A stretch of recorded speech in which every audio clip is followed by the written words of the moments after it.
As a kid growing up, I was always interested about what the empirical facts are, the stats on the ground, and I was always confused why so many people got muddled up on these emotional and political bends.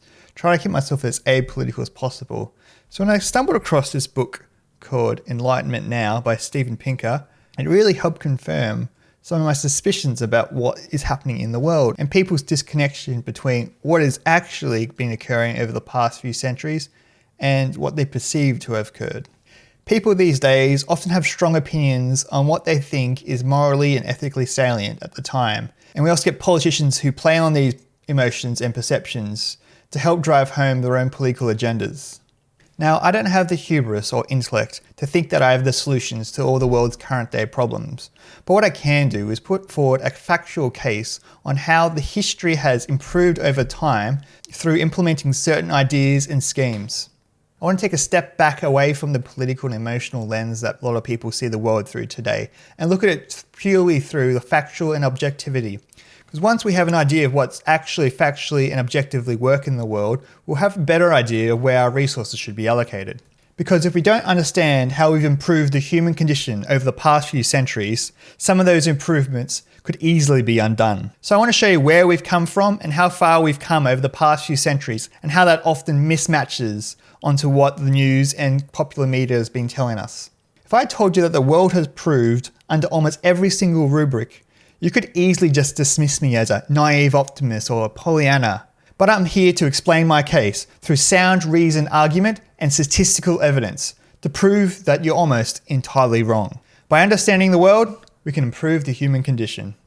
One of the main problems we are running in as a human species is that our cognitive, emotional, and moral adaptations are tuned for individual survival and reproduction in an archaic environment. Not in an environment where we communicate with anyone around the world and have the world's information at our fingertips. Now, one of the problems with us humans is that we evolve very, very slowly. We've had progress that has improved and technologies that have improved our lives at light speeds while we are still mentally and emotionally moving along at a snail's pace. Meaning we still have many of the inbuilt bugs we had from previous societies still in today's modern one, such as underestimating the prevalence of coincidence, generalizing from paltry samples, usually just our own, and basing people on stereotypes and attributing group motives to individual people. We often think of things holistically in either black or white. We are less like intuitive scientists and more like intuitive lawyers, accepting any information that aligns with our convictions while dismissing any information that contradicts them. We often demonize those who disagree with us, attributing differences of opinion to either stupidity or dishonesty. We're always looking for that misleading scapegoat. We often see claims of morality as grounds of condemning our rivals and to mobilize indignation towards them. For all the flaws of human nature, we have the seeds of improvement. So as long as our norms and institutions channel our parochial interests into universal interests. Among these norms are free speech, human rights, cosmopolitanism, cooperation, and the acknowledgement of human fallibility.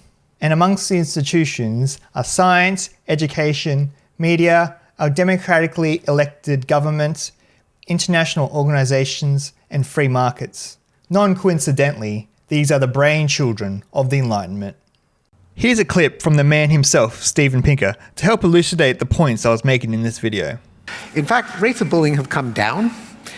When you and I were kids, bullying wasn't considered a social problem. It was considered a part of boyhood. And the idea that the President of the United States would give a speech on the evils of bullying would have been ludicrous. It would have been subject to a satire. But our moral standards have risen, so we, I think, quite rightly believe that bullying is an evil that ought to be eliminated. But because our concern has risen, we mistakenly think that bullying has risen, whereas data on bullying show that it's gone down.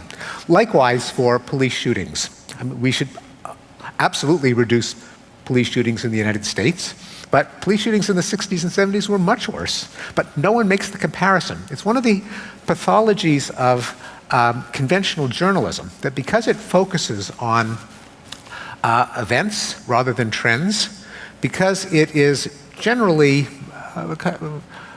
resistant or indifferent to numbers, to data, and because there is both a commercial and a moral impetus to report the worst, both because there's a belief, untested and probably false, that only bad news sells, and because many journalists feel that it's their conscientious responsibility to report what's going wrong. Reporting what's going right is considered to be kind of public relations, advertising for some other section of the paper. Right. If you enjoyed this episode, please consider subscribing. And if you want to get notified, tap the bell button as well.